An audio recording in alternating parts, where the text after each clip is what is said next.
Welcome to Sweet Life Beat Life. We hope this video helps. You begin by confirming your Samsung actually supports eSIM.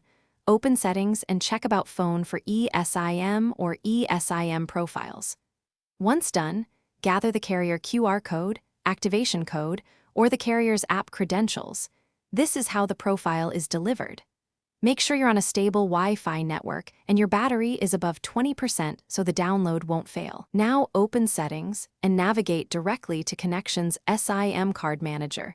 To start adding the eSIM, you'll add the plan by selecting Add Mobile Plan in the SIM card manager.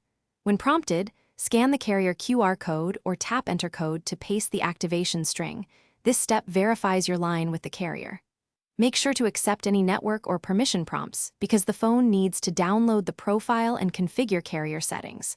Once the profile downloads, the phone may restart automatically. Don't interrupt it. After restart, confirm the new eSIM appears and is labeled correctly in SIM settings. Finish by assigning the eSIM for data, calls, and messages. Choose primary or secondary in SIM card manager as needed. Then test cellular data, make a call, and send an SMS to verify full service. If the signal is absent, toggle airplane mode for 10 seconds to force reconnection, then check APN settings. If activation still fails, rescan the QR, enter the code again, or contact your carrier. And as a final step, reset network settings to clear any conflicting profiles.